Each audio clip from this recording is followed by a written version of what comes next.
So here we have the top 100 NES games. Now, as anyone who's checked our earlier video where we ranked every console ever made would know, the NES is actually my favourite console, so I ended up putting a lot of time into this one. As usual, the normal rules for our top 100s apply here. With all of that out of the way, onto the list. So opening the list we have Duck Hunt, one of the original pack-ins for the NES in America. The game arrived for the original Famicom in Japan in 1984 and was pretty much the first title on the system which really hinted at its true graphical potential, displaying the new console's prowess against the big gaming computers of the day with its colourful backgrounds and detailed well-animated animals, all of whom contained a lot of charm. It's definitely a very bare-bones-like game, truth be told, with only 2 different environments and a couple of different target types, but it played an important part in the NES's rise to glory and its rejuvenation of the US gaming market. This is a smart and addictive tile-matching puzzle game from Taito, ported from their colourful arcade game. Unlike many of the other games of this type, this one is a slower-paced game of logic, where you get different predetermined layouts that you have to solve to move on. It's a clever game that just goes to show that as a company, Taito could succeed at making memorable and interesting games in pretty much any genre they put their mind to. Archon was a game that found a lot of popularity early on the Atari and C64 computers. It was actually one of the first ever games from Electronic Arts and helped to build their company, but don't hold that against it, as it stands as a very original strategy game on computers, and on the NES with this graphically enhanced version. The game is essentially kind of like a cross between chess and top-down shooters, an odd combination to be sure. You move your pieces around the board like in chess, but when 2 meet, a little real-time battle ensues, with each of the pieces having different characteristics. It shouldn't really work, but somehow does perfectly, shining in 2-player. I still fondly remember playing this platformer in the local arcades as a kid, and the first time I realised I could push the enemies off their flying platforms and steal them for myself was one of those classic gaming moments. This version was actually ported by British company Software Creations, which is surprising until you come to realise that the original Japanese game was seemingly always far more popular in the UK than in other countries, going on to become one of the main influences on our own platform games going forward, leading to a template of platformers with huge labyrinthine levels full of often seemingly useless collectibles. Software Creations did a fantastic job with the porting actually. This version is probably the most accurate of the 8-bit ports. It looks pretty authentic to the original arcade machine, retains most of the secret exits which were missing from most of the other versions, and it even sports a typically high quality rendition of the game's music from acclaimed video game composer Tim Follin too, who later worked on games like Plock and Rock'n'Roll Racing for the SNES. So Arkanoid is Taito's update to the classic 1970s Atari game Breakout, with you bouncing a ball back and forth breaking blocks just like in that game, but now with an assortment of different layouts that sported different brick types, and some new power-ups such as multi-ball and laser guns, which really modernised the gameplay for mid-1980s sensibilities. It's a good rendition of the game that does exactly what it says on the tin really, even including the paddle controller for more precise gameplay, which is really the way to experience the game, though unfortunately said paddle controllers are quite hard to come by these days. This was the first of 3 point-and-click adventure games ported to the NES from the so-called MacVenture series, mid-80s point-and-click games which streamlined the earlier text adventure games by incorporating a point-and-click user interface that was quite influential for later adventure titles. Out of the 3 on the NES, Deja Vu, Shadowgate and The Uninvited, I've decided to go with Deja Vu, primarily because I feel it was the fairest of the games and the easiest to get your head around. Deja Vu has you playing in a sort of film noir setting, where you have to piece together the situation you're in to clear your name of murder. The NES game was streamlined even further than the original computer games due to being transferred to joypad controls, and has some quality of life improvements, such as sending you back to regular checkpoints instead of your last save. It also has nice new art and music complementing the rest of the game. Simply a memorable title in a genre that was not that well represented on NES. Blades of Steel was one of the few sports games that I really loved and played as a kid. As far as I was concerned, this was as good as sports games could get. It was a fast and smooth game with nice presentation and memorable music. And you could even start up little fights between the players if you bashed into them enough, which blew my mind at the time. Definitely a sports game classic of the era. Super Off-Road is a simplistic but fun racing game in the mould of Atari's classic Super Sprint. And going back even further than that perhaps, games like Grand Track 10 and Atari 2600 launch title Indy 500. Creators Leland Corporation did a great job modernising the gameplay of those early classics by including a money and shop system, with you gaining cash for your wins and using it to upgrade your vehicle or buy boosts and such, as well as incorporating some more complex handling for the vehicles. These additions make the game more interesting, But it's the 4-player simultaneous races that really make the game and provide some of the best multi-tap experiences for the NES. This was a great, if not occasionally frustrating, puzzle game ported from the Atari arcade game, where you have to guide a marble around a stage within a time limit. Strangely enough, this version, and the just mentioned Super Off-Road for that matter, were actually ported by Rareware on the side. Geez, that company was busy during this time, creating their own games, providing ports of a bunch of classic American titles, and even creating video game versions of popular pinball tables and quiz shows too. Back to the game though, it was an interesting concept and a fun title, and it went on to inspire many other releases across the years too, such as Sega's Monkey Ball series over a decade later. It does admittedly suffer a little from not having the precise rollerball control of the original game here, but Rare have done a respectable job transitioning it to joypad controls. This has to be one of the most interesting baseball games you could get at the time on any platform. The game recreates the sport well in a fun and accessible way, implementing many quality of life improvements for the genre in regards to fielding and such. The most interesting aspect though is its soft RPG style features, including the naming of players and the ability to acquire money and use it to improve your players. It's still worth checking out even now. Interestingly, for whatever reason, when choosing to create their Turtles themed fighting game, the ever excellent Konami chose to make an entirely different game for each system, making every version unique in its own right. Unfortunately, this didn't work out well for Mega Drive owners as they got lumbered with the worst version by far, but NES owners on the other hand got a fun accompaniment to the bigger Super Nintendo game, not just some irrelevant watered down port. The game has a small set of the moves you'd expect of a fighting game coming in the wake of Street Fighter 2. This was actually one of the latest releases for the NES and Konami's final release for the system, but also has another gameplay mechanic where a red ball power-up comes into play and whoever manages to collect it first gains access to another special move. All in all, it's a respectable fighting game for a generation not known for its fighters. This clever NES puzzle game from Irem is a little bit reminiscent of another classic NES puzzle game, The Adventures of Lolo, except mixed with the game Pengo. Here you need to turn the enemies into blocks of ice and then push them around to form bridges with the aim to collect all of the dream bags in the stage, often needing to set the stage up first to stop the blocks from falling off of the edges. There's even the odd boss fight here and there to break up the stages. Overall, it's just yet another very solid puzzle offering for the system, with pleasant graphics and art design from start to finish. Unfortunately, where it comes to NES strategy games, two of the best, Fire Emblem and Famicom Wars, never left Japan, and are very unfriendly for import users, making them ineligible for the list. But this game, and other strategy games from Japanese company Koei, do manage to represent the genre well. Koei's multitude of strategy games tend to follow a similar formula, with you focusing on taking territory from your opponents whilst governing your subjects, making sure they're happy and well fed and such. Battles shift the gameplay to a grid where you move your forces in turn. As a whole, the games are frankly actually pretty unapproachable and daunting for newcomers, but this one, Gemfire, is probably the easiest and most accessible one to get into, being a little less complex and including a nice fantasy theme. It's a cool little strategy game with more than enough to keep fans occupied, and after getting to grips with the gameplay mechanics, it's an excellent launchpad to getting into Koei's other heralded releases, the Nobunaga and Romance of the Three Kingdoms series. This was the multiplayer arcade classic from the 80s that really popularised the whole mash two buttons as fast as possible to run faster style of gameplay, which I guess is kind of the only logical way to try to recreate the feeling of strenuous exercise with a joypad. But boy, this idea must have been responsible for sending many a peripheral to control a graveyard over the years.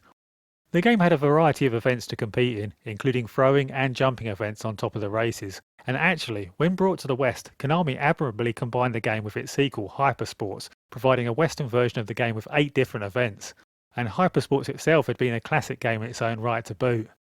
Definitely one of the most influential 80s games.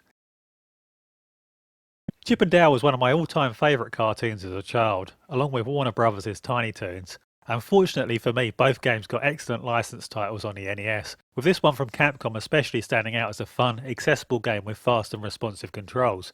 It kind of plays like a more frenetic Super Mario Bros. 2 in some ways.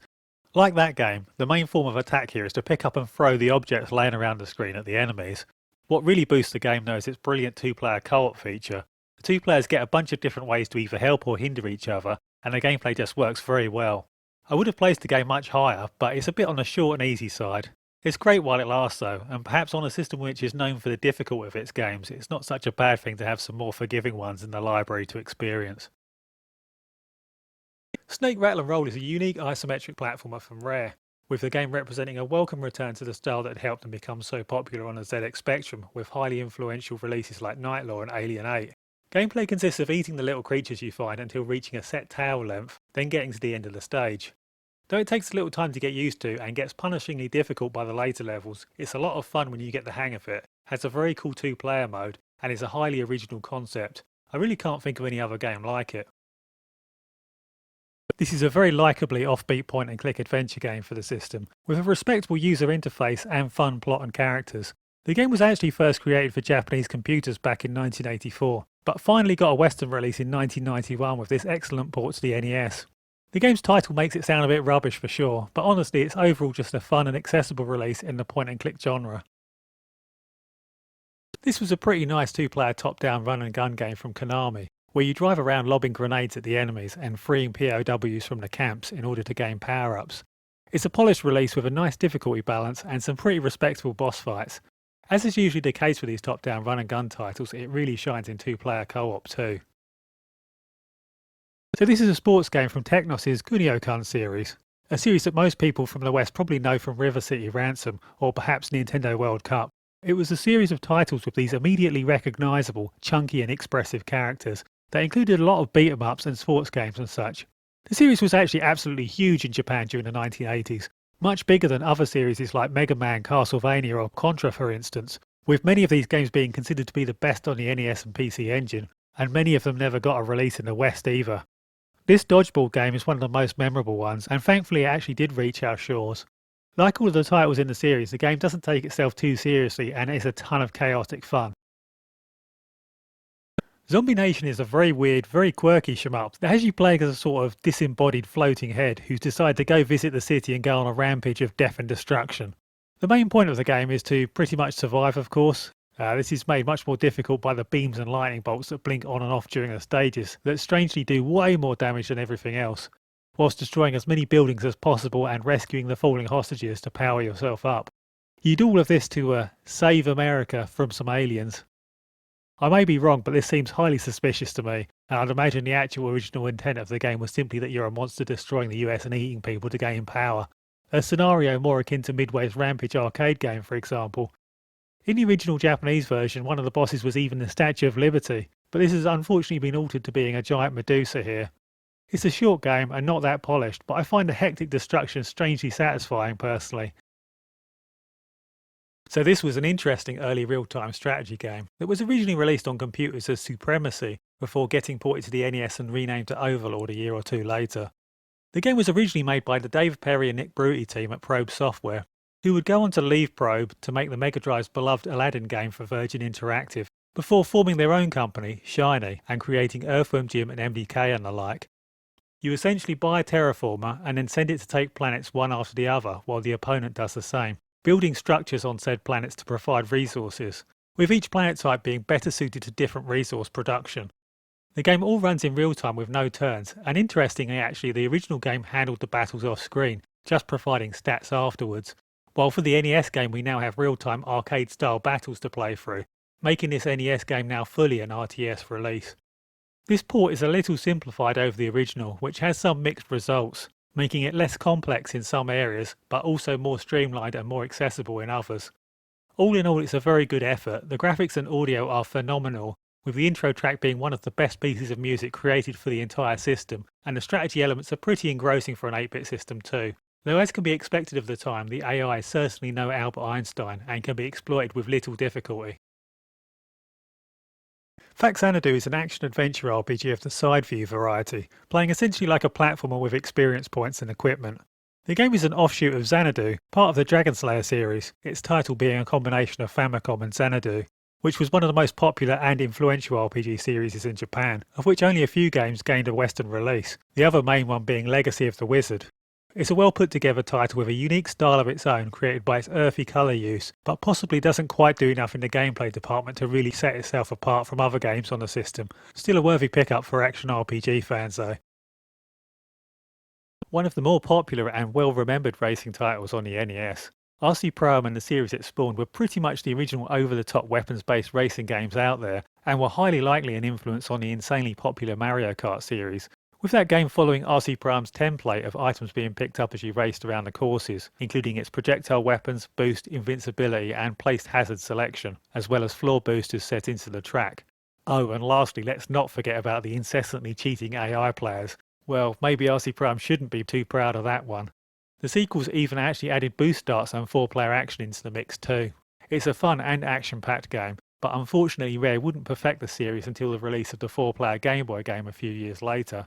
Still, the game remains a lot of fun in single player, even though it does cheat to high heaven. Another great and influential arcade puzzle game ported to the NES completely intact. Here you can create and destroy blocks to navigate around the stages in an effort to reach the level key item to open the door and then get through it. Blocks can also be used to fence the dangerous enemies in, or can free them and cause your demise if you're careless. The game's clever block creation mechanic is very interesting and makes for some good puzzle layouts, and the game definitely had some influence on a few other excellent puzzle games later on, such as Spherical on the Commodore 64 and Troddlers on the SNES and Amiga.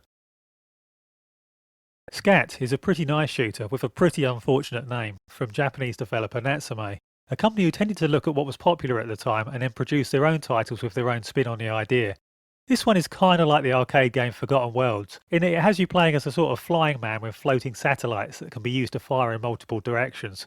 It's a fun game with a great 2-player option, but the control setup isn't really that well suited to a 2-button pad and is a bit unwieldy at first, truth be told. Natsume would successfully revisit the theme with the underrated Xbox 360 game Omega 5, 18 years later. Solar Jetman is pretty much the only representative of the gravity shooter genre on the NES, so it's fortunate that it's a good one. This subgenre was kickstarted by the American game Gravatar, made by Atari in 1982, but I get the feeling that the genre was always more popular in Europe, with most of the subsequent key titles for it coming from Britain and other countries in continental Europe. Solar Jetman carries on the genre trends, but also adds more features like upgrades to deepen the experience. The game was produced by Rare, who would go on to make many beloved classics for the SNES and N64, and was actually a sort of sequel to their first big hit released on ZX Spectrum in 1983, Jetpack. However, the actual development in this case was carried out by the Pickford brothers, who would go on to make Plock for the Super Nintendo, as well as some other cult classics like the N64 game Wetrix. Definitely a very nice game, but not for everyone. Shatterhand is a bombastic platform game from Natsume that has you playing as a cop who's lost both arms in a gang attack. Thankfully, in the year 2030, they can rebuild him, so he decides to abandon all his weapons and take it upon himself to deliver justice by running around punching everything that stands in his way with his new cybernetic fists. It's a memorable game with some nice level ideas, and the art design is classic NES through and through. There's even a bit of parallax scrolling in a few spots. The main gameplay hook here are a set of different droids to choose from. Throughout the stages are little icons which group together in threes, and depending on the sequence you choose, you get a different droid, which adds some minor strategy to the otherwise action-centered gameplay. This is a good turn-based JRPG from Capcom that's based on the old classic Romance of the Three Kingdoms novel that was loosely based on Chinese history. The story is about a bunch of warring factions, with you and your friends trying to strengthen the position of your particular faction.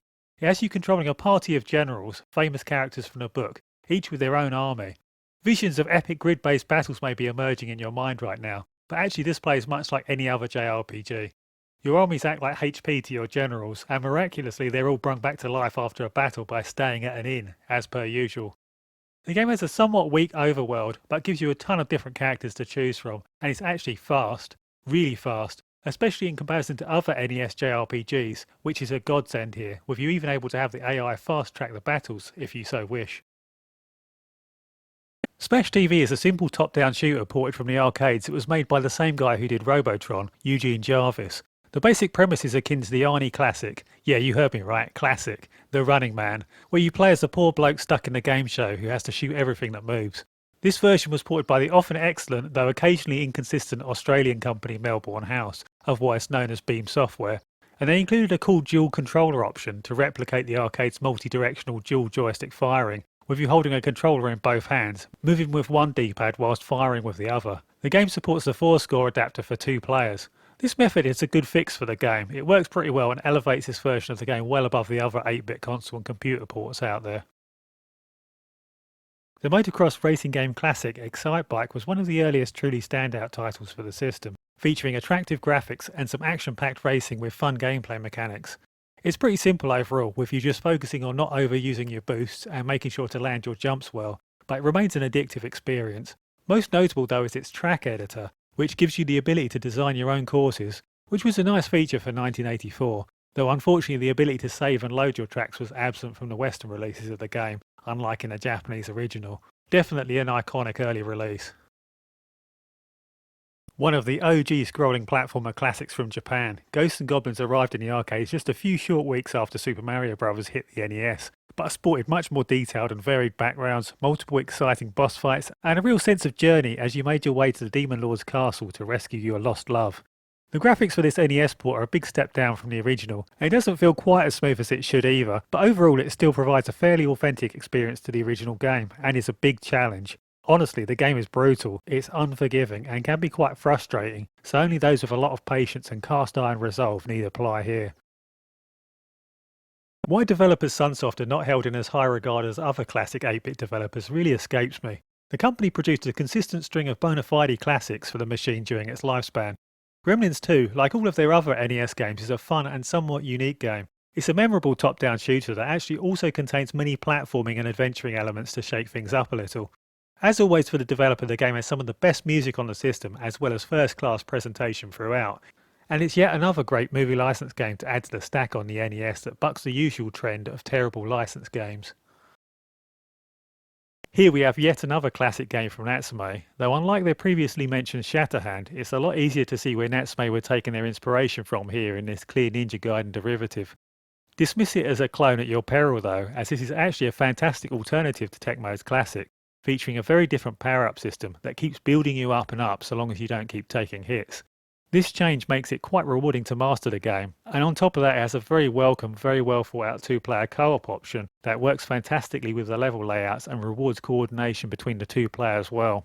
The game is also a lot more forgiving than Ninja Gaiden with its infamous difficulty level. There are less cheap hits and less pixel-perfect movements required here, which would almost certainly lead to some people actually preferring this to its primary influence. And actually, when making the Ninja Gaiden game for Game Boy, Tecmo would end up hiring Shadow of the Ninja's developer Natsume for the job, so they must have been pretty impressed with this game too. Star Tropics has to be one of the lesser known games from Nintendo. I mean, when did you last hear someone calling out for protagonist Mike Jones to appear in Smash Bros? The fact that the game was never released in Japan is likely one of the main reasons it's forgotten, as well as common criticisms of it being just too similar to The Legend of Zelda, which I would say is a little unfair as this was actually a very different game. While having a similar view and setup to Zelda, Star Tropics has much more focus on puzzle solving using switches, and more emphasis on story and narrative as you move through the game's interesting chapters. While not perhaps among Nintendo's finest games on the system, it is a memorable title. This was a fun and accessible platformer sequel which has you riding a plethora of different dinosaurs. The original Adventure Island on NES was actually just a rebranded, butchered version of Sega's arcade game Wonder Boy that had had all of the sprites altered in order to avoid triggering Sega's copyright, as funnily enough all they actually owned was the Wonder Boy character, while the game's original developers retained ownership of everything else. Where it came to Wonder Boy's actual sequels, however, the core gameplay was abandoned and the series went in a more action-adventure direction. Hudson Soft, meanwhile, who had published the aforementioned first Adventure Island to success on the NES, decided to create new games for the series themselves, and it was nice to see that they actually carried it on and built on the original Wonder Boy's gameplay, resulting in two excellent series coming out of what was essentially just a legal exploit of a contract. The first ever Final Fantasy game, and the game which started it all. Interestingly, after RPGs were originally influenced by Dungeons and Dragons in the West, they slowly moved away from their roots over the subsequent years. But Square chose to actually bring things back to being more in line with the highly influential tabletop role-playing game here with this first game, including a character classes and customizable party, stat setup and magic system that were very similar to that of D&D. The tried and true system works well and gives the player a decent amount to experiment with in the game. I will say something that will possibly be a bit unpopular though. Bear in mind that 1980s RPGs are very dated. This first Final Fantasy has minimal plot and characters and a ton of random battles, so will likely be difficult to go back to for all but the most dedicated of fans. Clax was a popular puzzle game which was kind of similar in gameplay to falling block games like Tetris and Columns. This was only one of a handful of unlicensed games that made the list, being manufactured by Atari themselves under the Tengen brand. These unlicensed games were sold in retail along with official releases at the time, as manufacturing these cartridges at the time was completely legal. However, these Tengen games became a special case, as unlike the other unlicensed releases on NES, which had discovered legal ways to bypass the NES lockout chip, it turned out that Tengen had just stolen the information through deception, eventually meaning that Atari had to pay Nintendo damages after losing their court cases. So this was a nice little action RPG from Capcom that managed to have almost nothing to do with the Ron Howard fantasy movie that it was supposed to be based on. The game is nicely styled and feels a little bit reminiscent of The Legend of Zelda, but with experience points and more focus on equipment. Due to the time that it was released, like most RPGs of the era, there's only a scant bit of story here and there, and for the most part you just wander around exploring the environments and whacking the enemies, gaining levels. But I feel like the more accessible action-based gameplay of Willow does still hold the attention a little better than most of the more serious 8-bit JRPGs of the time, due to it not having an unexhaustible supply of random battles, which somewhat plagued this era. Rainbow Islands has to be one of the most original concepts for a platform game from the period, or ever really. This sequel to Bubble Bobble, not that you'd be able to tell it was a sequel from the gameplay or style, has you creating rainbows which can be used to climb upwards or kill the enemies. Jumping on them also drops them down the screen, picking up items and crushing anything unlucky enough to be caught. A very unique game to say the least. So this was a great, somewhat hard to explain strategy game that incorporated elements from Tetris as well as more standard shoot 'em up action elements. You essentially have to build up your castle and place gun turrets, repel enemy boats and rebuild your broken defences. Kind of an early example of tower defence gameplay in many ways. The odd gameplay mechanics actually work quite well and the game includes a fun 2-player competitive mode too. So this is quite an interesting platform shooter from Irem, where you can control the gravity of the stage. So you have to navigate through the levels jumping from the floor to the ceiling, avoiding hazards and changing parts of the stage layouts. It's a flawed game, graphically I find it a little garish, and it's a bit too tough, with a good bit of trial and error, but the concept is novel, there's some nice parallax, and the game's checkpoints are not that harsh either, with level passwords to continue on, so it's not too soul-crushing. It does have that element of, I'll just give it one more try after every death. That's a lifesaver for these types of games.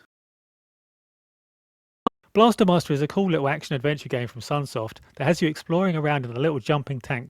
You can leave the tank at any time to explore the environment, but I wouldn't recommend it unless you've got a door nearby, as main character Jason is a vulnerable little guy. Entering the door sends you to a top-down shooter action stage to explore, hopefully finding the boss and gaining a new ability to access the next level. It's a cool game adding to the NES's significant library of action-adventure titles, but it does fall back a bit due to its lack of a save feature and a limited number of continues, sending you back to the start upon death. So this was an interesting release from Japanese company Kid Corp, a fairly underrated company that often took tried and true genre concepts and added a new spin to them. The company was where Ken Lobb, who would go on to become known for his work with Nintendo and Rare, got his start. This particular game is a platformer based on a popular G.I. Joe property that has you controlling a team of characters of your choice, all of which have different attributes and all of which can be slowly upgraded through the course of the game. It adds some welcome strategy to the proceedings, with you picking the best characters for each situation and making sure to keep everyone in your team balanced. Apart from these mild adventuring aspects, you also get some cool vehicles to commandeer. Overall, it's a good game that shouldn't be hastily overlooked. It's honestly a lot better than any G.I. Joe licensed game has any right to be. Mario tries his hand at a block-falling puzzle game with this fun title from 1990. The aim is to clear the screen of viruses, and you do this by matching 4 of a colour. The game also includes a nice 2-player competitive mode where, as usual, the successful pulling off of combos dumps junk on your opponent. It's a good variant of the concept, and it really starts to bust your brain after the speed ramps up. Bucky O'Hare is an insanely fast platformer shooter from Konami based on the then popular cartoon license. The game is full of inventive levels that are hugely varied, with every segment of every stage often throwing new things at the player, one after the other in quick succession, with the layouts and gameplay mechanics of these sections taking ideas from a wide variety of different games from different genres, such as the flame bursts from Konami's own Life Force, or the snake riding section from Battletoads. Other than that, the graphics are excellent, the gameplay is fast and frenetic, and actually, word of warning, it's pretty tough too at times. It'll definitely test the mettle of even the most hardened platformer fans. This is an odd and original shooter action-adventure game hybrid from Compile, who had previously made Zanak, a pretty good shooter, and Golvelius, a pretty good action-adventure game. The game's female protagonist, one of the earliest examples I can think of actually outside of Samus from Metroid and Ms. Pac-Man I guess, explores the grid-like top-down environments, blasting the enemies and looking for upgrades and teleport keys. However, as we all know, all of the most impressive women can turn themselves into spaceships when necessary, and our hero here is no exception. with her blasting off into space to deal with waves of ships in vertically scrolling shmup sections which take place on every other level. The combination works a lot better than it sounds, and the game is a lot of fun, with the shoot-'em-up sections actually standing up on their own merits. You can even just play the shoot-'em-up levels with a code if you so desire. After releasing the first Turtles game for the NES, a flawed but personally I feel somewhat underrated game these days, Konami came back with this crowd-pleasing port of their popular arcade title. It's a really good rendition of the beat-em-up classic. Sure, it's been scaled back a lot with small sprites and no 4-player option anymore, but given the NES's hardware limitation, this was understandable. And in other areas such as with the music and gameplay, this was a first-rate effort. It's fast and responsive, and there's a lot of atmosphere throughout, with some nice simple cutscenes bridging some of the levels. Just some uncomplicated button mashing fun, really. When porting their arcade game Rareware to the NES, Tecmo decided to just throw everything out and start over, choosing to create a new action-adventure game instead. And I'm very thankful they did as well, as whilst I have nothing against the original arcade game per se, it was quite an early platformer and was really starting to show its age by this time. Whilst the game that Tecmo did release here was actually quite a memorable, original and interesting title. The game works somewhat like Metroidvanias in that you get abilities that grant you access to new areas. The only real issue I have with it, and it's somewhat of a big one, is that there's no save ability. You have to run through the game from start to finish in one sitting, which is a bit much for an action-adventure game unfortunately, and holds it back a bit from being a stone-cold classic like some of the other NES action-adventure titles out there. Another excellent licensed game from Sunsoft, Batman takes some inspiration from Ninja Gaiden, but really does go its own way. The main gameplay mechanic here is a wall bounce, which replaces Ninja Gaiden's climb.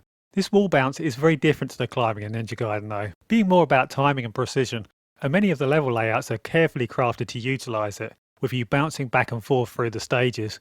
Other than that, we have the usual hallmarks of Sunsoft. The game is very polished, has excellent presentation and cutscenes, some of the best audio on the system, and a lot of memorable bosses and set pieces. This is the second game in the seminal Double Dragon series, a series that popularised the whole beat-em-up genre when originally released in the arcades in 1987. Strictly speaking, there's actually two different Double Dragon 2s, with this one being exclusively designed for the NES, and the other appearing in the arcades and on computers. Being designed with the NES in mind benefits the game greatly. There's some nice graphics and colour use throughout, and unlike the first game in the series, this one retains the all-important 2-player co-op. The control method is also interesting and works very well when you get used to it, but is a little unintuitive at first, with one of the buttons attacking to your left and the other attacking to your right. This gives you a lot of control over your character's movement. A pretty nice brawler for the system, all things considered.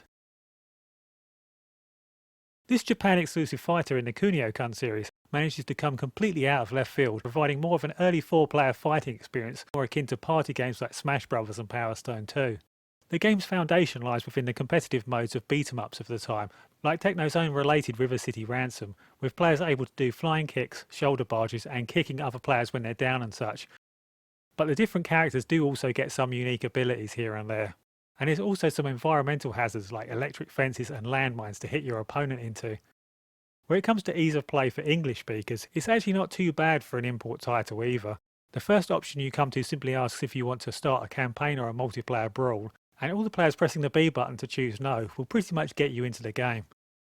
There is one major problem with this excellent title though that needs to be borne in mind. It lamentably doesn't support the NES multitap, and the Japanese multitap it does support plugs in through an expansion port that Western NESs don't have.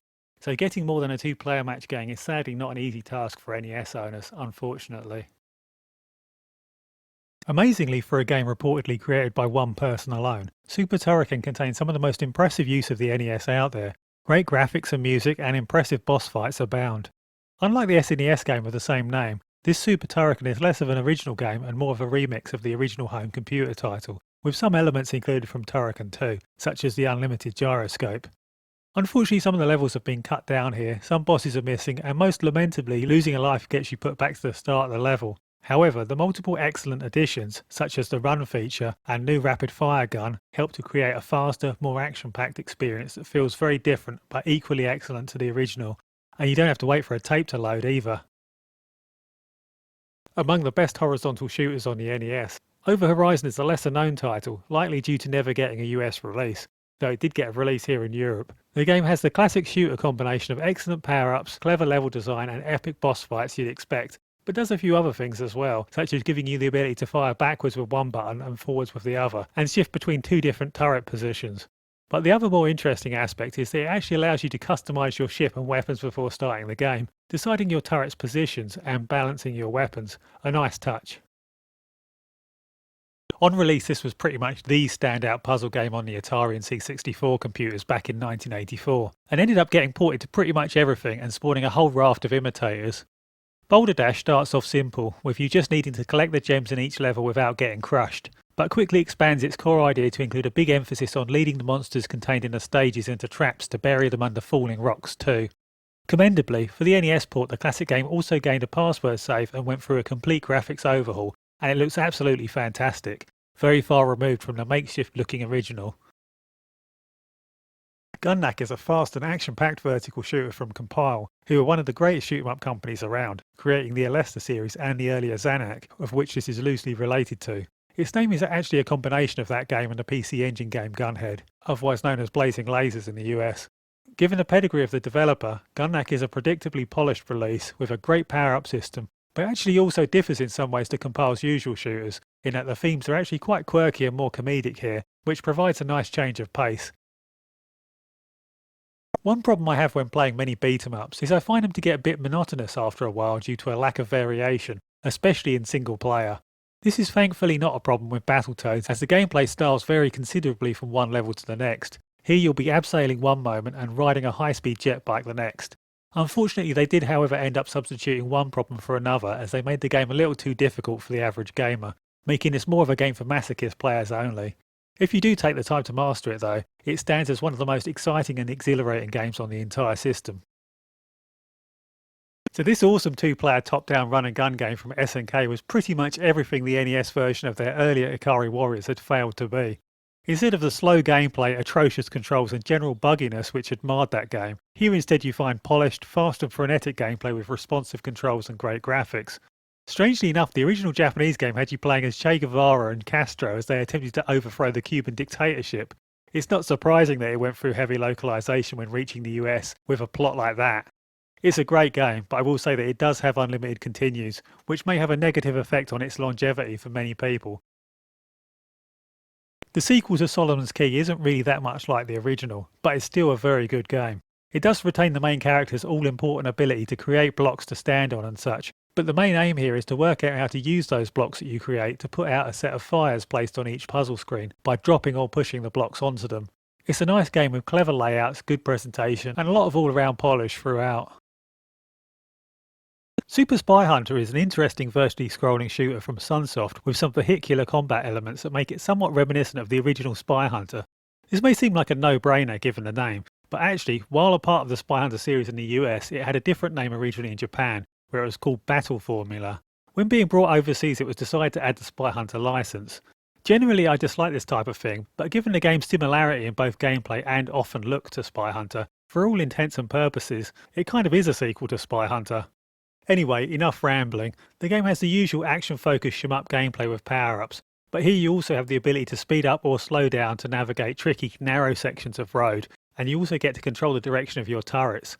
It's a very tricky game to play at first, but with practice the game opens up as one of the more impressive and exciting games on the NES. Formula 1 Built to Win is a very solid into-the-screen racer for the NES with some pretty good features for the time, allowing you to upgrade and customise your car in a number of different ways as you run through the game. Other than that, there's a pretty good number of courses to play through. The game includes a battery-backed save, which was uncommon for races of the time, and everything looks pretty nice and runs quite well too. Watch out for those AI racers though, as they are absolutely dedicated to trying to force you into crashing into them, relentlessly weaving back and forth in front of you to try and cause an accident. Solstice is a fantastic pseudo-3D action-adventure game for the NES that's heavily influenced by Rareware and Ocean's earlier isometric ZX Spectrum games, titles like Nightlaw and Head Over Heels. These games were absolutely massive in 1980s Europe, so it's nice to see the subgenre represented on the NES with such a solid entry here. The game is a non-linear title where you have to solve puzzles by picking up and moving around blocks, pretty much the bread and butter of the genre. But here you also have a set of potions which have varying effects. One reveals hidden doors, for example, so if you can see a room on the map and can't get to it, then that's probably the one to try.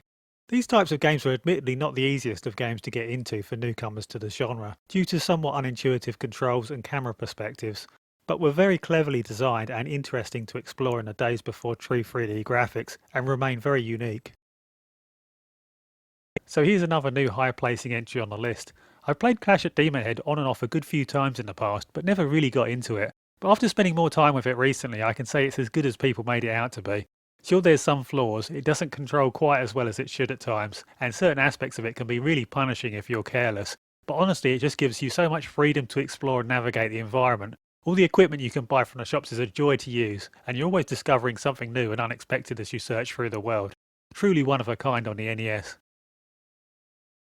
North and South is a very accessible and fun strategy game that's very easy to get into and has some nice art design with a lot of charm. The game is based on a popular French comic book about the American Civil War that was untranslated into English at the time and actually remained so until decades later. Players take turns moving their soldiers around, and holding on to certain positions rewards you with new units being created. When coming into contact with an enemy, a real-time battle or short platforming section starts that resolves the outcome. I find it a very addictive game that shines in two-player, but is perhaps a little bit lightweight for the big strategy fans.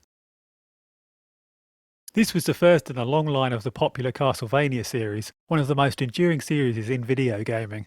The game wowed people on arrival with its first-rate horror atmosphere, influenced by the classic movies of Hammer and Universal, its excellent presentation and iconic, memorable music. The gameplay, whilst occasionally frustrating, is very fun, unique and compulsive, with the different secondary weapons you pick up along the way adding some strategy to defeating the memorable selection of iconic horror bosses in the game, and every brutal death dealt to you just goading you to push on and try again. Here we have a very good port of Taito's arcade classic, Bubble Bobble. The game has you making your way through the single screen stages, blowing bubbles to trap enemies and burst them, all while an infectiously annoying tune plays on a loop in the background. This version has some extra stages added to it and a password system. It's a memorable and unique game, and it's easy to see why it became so popular. So Gradius is an all-time legendary shooter from Konami, which really pushed the genre forwards with its excellent power-up system, with you collecting power-ups to move a cursor along a menu bar at the bottom of the screen, pressing the button when the upgrade you want is highlighted. The game definitely has to be one of the most influential games in the entire genre, especially where horizontal scrollers are concerned, and it's full to the brim with iconic designs and music from start to finish. It's an awesome title, but it has many high quality sequels that were also ported to the NES, which further refined the gameplay, and made the first one a little bit more redundant. Probably the most polished and in-depth turn-based JRPG on the NES, Dragon Quest III, otherwise known as Dragon Warrior 3 in the US, was a decisive leap forwards from its predecessors, with a much better, expanded character creation and class system, which included the ability to change classes later in the game to create characters with different combinations of attributes, and a day and night system whereby time would pass as you played through the game. The artwork for the series was done by the acclaimed Dragon Ball creator Akira Toriyama, who's sadly no longer with us, and it's phenomenal, containing all of the distinctive charm and personality that his art was known for. Unfortunately, all of this was removed from the manuals and box arts of the North American releases of the time, as Dragon Ball Z was yet to achieve its popularity in the region back then. Plot has also made some notable inroads, but is still quite rudimentary, and the characters basically have no personalities. But as mentioned earlier in the list, this was pretty much standard for the time, and wouldn't change on NES until the next Dragon Quest game in 1990. The Dragon Quest series was absolutely huge in Japan, dominating the sales charts there during much of the 8-bit and 16-bit era, and doing much to drive the huge popularity of RPGs in the territory in general. The original Gargoyle's Quest appeared on the Game Boy and was actually a pretty hard act to follow, especially when taking into account that system's limitations. An offshoot of the Ghosts and Goblins series, at its heart the gameplay was based in a similar style to that of Zelda 2, a top-down overworld which joined onto side-scrolling action stages, with the ability to power up your character as the game progressed. But the thing which really lent the game its personality was the way it dealt with flight and gliding. The levels were carefully designed to force you to master the time-limited flight to full effect in order to navigate the layouts. Here in the sequel we have all of these classic features returning, along with much better graphics and some timeless NES music to elevate it even higher. I actually think this has to be my favourite of the 3 games in the series. Magic of Scheherazade,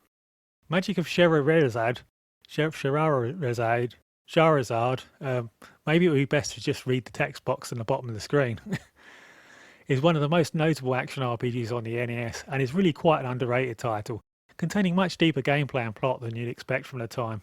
The game has you doing the usual action RPG stuff, killing enemies, gaining experience levels and buying equipment, but it goes into more depth than you'd expect at the time, with different classes available and an odd mix of both action RPG sections and turn-based RPG sections.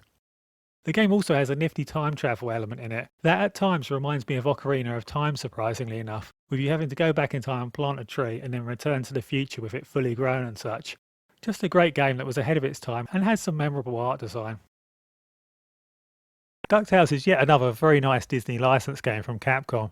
The game sounds great and plays fluidly, with some excellent stage layouts. There's a lot more exploration and variation in environments than in the usual NES platformer of the time too. You see, during this era, cartridge memory was quite expensive, so you found in a lot of NES platformers that they would reuse the same art assets throughout the game, just with little modifications and changes to them in colour and such to give the appearance of variety. Not so with DuckTales though. Capcom gave the game a bunch of completely unique and distinctive environments to explore, ranging from jungles to the Himalayas to even Transylvania. This did however create a problem. As a result, the game had to be fairly low on levels. To get around this issue, DuckTales has a lot of valuables hidden throughout its stages, and depending on your final score you get a range of different endings, and these multiple endings really add to the game's replayability. This was actually a pretty good trade-off all in all, I think, and gave DuckTales a lot of its own personality, differentiating it a lot from the pack. Definitely one of the most underrated shooters, especially where the NES is concerned. Konami's Crisis Force really does shine in pretty much every area. The main gameplay mechanic is your ship's ability to switch between 3 different forms on the fly, each with different firing types that suit different situations. It was a tried and true concept, previously appearing in horizontal scrollers like Hellfire, but was implemented very well here and predictably proved itself to work just as well in the vertically scrolling variety as it had in the horizontal. The graphics here are clean, crisp and very impressive, with it even managing to include impressive effects like parallax scrolling. The whole thing ran at a great speed and with a 2-player co-op to boot, though the second player did admittedly bring some slowdown and sprite flicker to the proceedings. Honestly, the game manages to even make most Super Nintendo shmups look bad by comparison. Who knew Nintendo had developed their own one-on-one fighting game? Well, they did, and it was called Joy Mech Fight, but unfortunately it was only ever released in Japan. The game follows the mould of the classic Street Fighter II gameplay, giving you a range of different characters with specialised moves, pulled off with different button combinations. And in this case, a lot of different characters in fact, as Joy Mech Fight has to have one of the largest rosters of characters out there for a fighting game. The game uses a clever art style whereby all the characters are limbless, constructed with a set of floating sprites in order to save on sprite resources. It works fantastically and facilitates the creation of a pretty fully featured fighting game, given the hardware it's played on. On top of the tried and true gameplay and good set of features, the game also has nice aesthetics and even a battery save. This is a fiendishly clever puzzle game that really gets the brain working. The Adventures of Lolo 2 is based around collecting the heart icons and moving around blocks in the stages, not only to progress but to be used as cover to block the line of sight of the monsters who frequent the area, monsters who provide a quick death to anything unfortunate enough to cross their path. It's a nice game from HAL Laboratory with likeable art design and a lot of charm, from before a time when they'd struck gold with the Kirby and Smash Bros. Franchises. The game gets quite complicated quite fast, so it's a good game for puzzle pros looking for a challenge. So Pirates is an interesting sort of open world pirate simulator, where you check what countries you're allied to and which ones are your enemies, sail around attacking your enemies to gain goods and build up your army of ships, enlist men from taverns and trade with allied countries to get rich, the ultimate goal being to track down your long lost family. It's a very ambitious title that gives you a ton of freedom and choice and is a deeper game than most on the NES. The game was initially a big hit on computers before being ported to the NES, and again this is an American game ported by the British company Rare, doing an excellent job as usual, and I wouldn't be that surprised if the game had some influence on their later hit pirate game, Sea of Thieves either. Pirates is perhaps a little slow these days, with the exploration taking an age, but it remains an important part of history and an interesting game to check out. It may not be a true Mario game, as this was actually a redesigned, largely unrelated game in Japan originally, and that must be one of the most overused pieces of trivia in the entirety of gaming history at this point. But this was still a very fun and very original, and actually I'd say highly underrated platformer, leagues ahead of the real Japanese Super Mario Bros. 2, which was frankly a lazy rehash of the first game with some annoying new additions like poison mushrooms. The West's Super Mario 2, however, is a bright and colourful game with multiple classic characters to choose from and a bunch of new, memorable boss designs, many of which would flesh out the cast of the later Mario cartoon series. The game is quite inventive, with mechanics that have you picking up and throwing items littered around the floor as weapons, and while it does perhaps lack that certain Mario feeling at times, it was an influential game in its own right, with its mechanic of throwing items seen repeated in a good few subsequent games, such as the aforementioned Chip and Dale Rescue Rangers and the Master System's Illusion series. Maniac Mansion was one of the greatest, if not the greatest, point-and-click adventures of the 1980s, where it found a lot of popularity on initial release for the C64 computer, due to its excellent design, streamlined multi-option user interface, and detailed plot with brilliant humour and dialogue.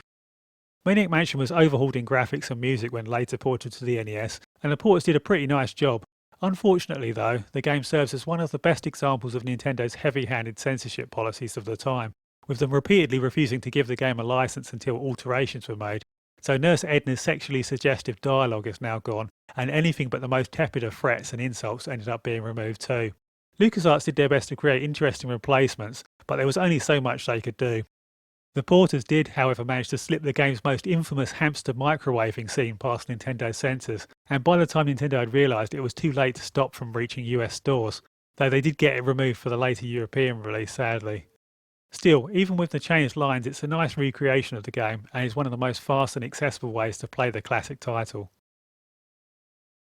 This heralded a quite brave, though possibly misjudged change in direction for the series from Nintendo, adding RPG experience point systems into the game. With the new direction being affected by the meteoric rise in Japan of RPGs like the original Dragon Quest and the Dragon Slayer series on computers, the top-down view for the travelling sections in the overworld was retained, while a new side-scrolling platformer-style view was instituted for the dungeons. In hindsight, the game probably doesn't get quite as much credit as it deserves. Its inspiration can be seen in a good few later games, such as in Gargoyle's Quest, as well as there being some cross-pollination going on with the aforementioned Dragon Slayer series and its offshoot Faxanadu. But maybe Zelda 2 would have been better off released as its own thing, as it was perhaps a bit too much of a departure for fans. This is another brilliant game in the Kunio-kun series, and one we touched on earlier. River City Ransom is an excellent two-player beat-em-up that is related to the arcade game Renegade, which gained a lot of popularity in Europe and got its own British-developed sequel called Target Renegade. After Renegade, the Kunio-kun series switched to a more stylised, boxy, caricatured art design for the characters, which they then stuck with for all future instalments. Talking about the game itself though, surprisingly for a beat-em-up, it actually includes a whole bunch of RPG aspects, allowing you to improve your character's stats by purchasing a range of items in the town's shops. This was a gameplay mechanic that would take off in the genre later with games like Guardian Heroes and such, but was pretty much unheard of at the time, so it's great to see it here. And given the game also does the Brawler staples well, it makes this a must-play. More in depth and with more options than your average American football game, Tecmo Super Bowl greatly expanded on its predecessor, being more fun and playable than the earlier game and in fact everything else that was out there at the time. The game had lots of polish and features, including battery-backed save and NFL licenses. It had lovely cutscenes and presentation, and really it just set the benchmark for all sports games that followed it. So this definitely has to be the premier traditional into-the-screen racing game for the NES. It scales roadside objects and moves pretty smoothly for the time. The illusion of speed is there, there's varied environments and a lot of transitions, and the music in the game is also first rate as well. And we all know every racer needs some good music to play while you're driving. The game is actually from Square, a rare racing outing for the usually RPG-focused developer, and they did a really great job, which is fortunate really because the NES has almost none of these types of racing games on it, with most of the best ones on the system being of the top-down variety. If this was solely a list of the top 100 most important NES games, this would have to have been in the top 5 for sure, as the sheer importance of this game to the platform genre and video game industry in general cannot be understated. Super Mario Bros. Really was the game that popularised the entire scrolling platformer genre, which would dominate for the next decade until the rise of 3D games. It was also the game that spearheaded the recovery of the North American video game market after their crash. It was the killer app of the NES when the system was released in America, with its addictive action, hidden secrets and weird world of monsters, transportation pipes and growth mushrooms. It's one of the all-time classics in the system's library, but was somewhat barebones in comparison to later games in the NES library, repeating the same environments and boss fights on a loop and containing no save feature like many of the later classics on the system had. All in all, it might not be the most flashy of NES platformers, but it is definitely the most notable in the context of the times in which it was released. For the highest rated sports game on the list, we have Mike Tyson's Punch-Out!, a very memorable boxing game with some nice caricatured style designs for the boxers. The game itself is very reaction based, with you jabbing, dodging and making sure not to overexert yourself. And if you get to the end, you get to fight Mike Tyson himself. Well, you do in the original release of the game anyway, as subsequent versions took his name from the title and replaced him with a new character. For a surreal time, check out Mike Tyson himself attempting to beat the game on Jimmy Fallon, who predictably doesn't do too well against himself. Crystalis has to be my favourite action RPG on the NES, and it's probably also the console's most accessible and least dated RPG in general, I think, owing largely to its straightforward action-based combat and impressive art design and music. The game is from SNK, who are generally known for their 2D fighting series like King of Fighters and Samurai Showdown, but they do a great job here. The game's just a very colourful, playable and slick game to play through from start to finish, and the storyline, which focuses on an amnesiac being awoken from suspended animation in a post-apocalyptic world, is actually pretty elaborate and in-depth for an 8-bit NES game too. Possibly a bit of an unpopular decision me putting Dragon Warrior 4 above 3, but for me personally, plot and characters are a large part of the JRPG experience, and for NES this is really the only RPG on the system that makes a strong attempt in this area, making it feel more modern and with a richer and more interesting plot than any of the other JRPGs on the system. The game is broken down into chapters, and in each chapter you play as different characters, before they ultimately all meet up and join your party together, which is a great way of introducing and fleshing out the participants of the plot. Gameplay is largely similar to the previous game, retaining its night and day cycles and such, but with the unfortunate addition of some sections with AI-controlled teammates, and admittedly this is the area in which most people start to have problems with it, as the AI is still at a crude level and often makes rudimentary mistakes, which can have frustrating effects if you are unlucky or have previously chosen some unfortunate strategic combinations. I stand by the claim that the game is the best JRPG on the system though, as these problems only affect the end and can be worked around to an extent with the correct strategy. Actually, it's also worth mentioning that the game represents one of the most interesting usages of the Game Genie cheat device on NES as well, as there's actually codes for the game which force the AI to relinquish control of your party back to you, which as you can imagine is quite a popular feature. Thankfully Ninja Gaiden 2 didn't stray too far from the original game, retaining everything that made that game notable, but now making it bigger and better, with more power-ups including an excellent new clone power-up which creates multiple versions of yourself, and better graphics with some memorable new background effects including falling snow and burning ground. The level layouts are also much improved, being more intricate and carefully designed than those found in the original game, and taking more advantage of the game's distinctive moveset, whilst also adding a few distinctive different elements to the environments to make each level a bit more unique. Possibly most importantly though is the difficulty curve. Ninja Gaiden 2 is still a brutal game, make no mistake, but it's not quite as cheap and unreasonable as its famous forebear, and the difficulty curve is more linear, unlike the late game brick wall of the first game. Metroid was a very clever and influential game for its time, successfully incorporating a lot of the adventuring aspects seen in Nintendo's genre-defying Legend of Zelda and merging them with side-view platformer elements. One important improvement here was that unlike with that aforementioned classic, which threw the player into a huge and daunting non-linear world, Metroid's areas, while still daunting, are initially cordoned off. Unlike with Zelda, where power-ups granted you access to new dungeons, in Metroid they remove these cordons, granting you access to more of the map. So essentially you get introduced to areas in easier to memorise bite-sized chunks, an elegant design choice that worked brilliantly and helped kickstart a subgenre that remains popular to this day. It's just a really compulsive gameplay hook that provides a feeling of progress and accomplishment, so it's no wonder the style has just grown and grown in strength in recent years. As engrossing as it is, the game does tend to be frustratingly cryptic at times, and is a bit dated, which is somewhat normal for action adventures of the time, truth be told, and you'll probably need to draw your own map on paper if you don't want to get lost too, as at this stage they were rarely provided. But still, it's a fun game with a lot of atmosphere, and it's definitely an interesting experience to go back to for fans of the genre. Another big leap forwards here, this time for Castlevania in this prequel to the original game, which was renamed as the third game in the West for some reason. The game is bigger and better than the original. There are choosable branching paths which make things a lot more interesting, and different characters to pick up along the way too, whom have different abilities. The game gives you an admirable amount of choice in how you want to play it, and added to the series mythos with the inclusion of characters like the fan favourite Alucard making his first appearance here. The music is as good as always, and the level layouts are memorable and fiendishly well designed. All in all, this is one of the best games to have come out of the whole series and is sadly overlooked in favour of other, less interesting releases. Miss it at your peril. A sadly underrated classic for the NES back in the day, Little Samson was easily among the best of the NES platformers, being an amalgamation of every good platformer trope around from the era, with finely tuned gameplay and very responsive control, with you able to swap between 4 very different characters on the fly as you tackle the stage layouts, with some being able to climb, others lay bombs, and some able to fly for short periods of time, a la Gargoyle's Quest. On top of all this, the levels actually have alternate paths to travel through, which was not all that common in 8-bit games. The boss battles are fantastic, and the graphics in general are some of the best on the system. The game is just very, very polished, has a well-judged difficulty curve, it's a pretty good length with a password save, and it's just simply a joy to play through. I've decided to go with Life Force as my choice for the best of Konami's Gradius-styled games on the system.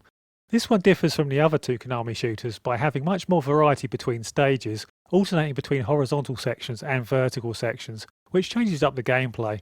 A memorable biological theme also permeates the game. Last and certainly not least, it also includes an excellent 2-player feature that works better than you'd imagine with the system's sprite limitations. The original Japanese game also even had multiple endings, but sadly these were absent for the Western release. Euphoria is another of the wildly underappreciated later games on the NES. The design is similar in some ways to that of the Metroid series, with you exploring a non-linear world with not all the sections available at the beginning. Euphoria has you searching for your lost friends, each of which become playable and have their own abilities to bypass obstacles. The game is permeated by an endearingly kooky Japanese charm. Derpy looking characters and enemies abound, and it creates a really memorable atmosphere. Euphoria is actually also one of the more fair and modern feeling games on the NES. Unlike Metroid, it has an in-game map and compass lifted from The Legend of Zelda, and it's actually largely without the cryptic elements that hindered progress on earlier action-adventure games like Metroid.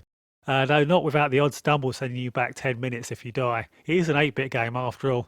A very accessible and likeable game all in all. Here's another classic unlicensed game for the system, and the one I'd say is probably the best. So unlike Tengen, who had used an illegal method to bypass the NES lockout chip, Codemasters and their publishers Camerica, the makers of the Game Genie cheat device, came up with a method to simply shock the chip to cause it to be temporarily rendered ineffective. This method didn't infringe on any of Nintendo's copyright and as such was legal, unlike Tengen's method. The game is a top-down racer where you race miniature cars around fun courses taking place in oversized environments. It was based on a popular toy line at the time, and the game would go on to spawn a whole series of popular games. Thankfully, this original game was pretty much fully formed even at this stage, containing much of what made the series successful. It is, however, only 2 players, unlike the 4-player sequels. Rekka is a super frenetic vertically scrolling shmup only released in Japan. That was actually created to be part of a shoot-'em-up competition held by company Naxatsoft. Japan had had a bunch of these yearly competitions, with the main shoot-'em-up one held by Bomberman developer Hudson Soft. Players would be given a time limit to score as many points as possible in the designated titles. Naxat hoped to rival Hudson's competition, but their endeavour only lasted a few short years. The game itself is pretty much the closest to a bullet hell shooter that you could get during the 8-bit era, with the game screens often swamped with bullets and enemies, and the action rarely missing a beat. Its designer actually went on to work on the classic arcade and Saturn shooter Battle Garegga, which was also a very important release in the evolution of the subgenre. A relentless and exciting shmup for hardcore genre fans. Back as a child growing up in the 80s, I became a real fan of the NES whilst constantly playing it at a neighbour's house, asking my parents for my own one during the Christmas of 1989. Alas, I didn't get one, but that's besides the point.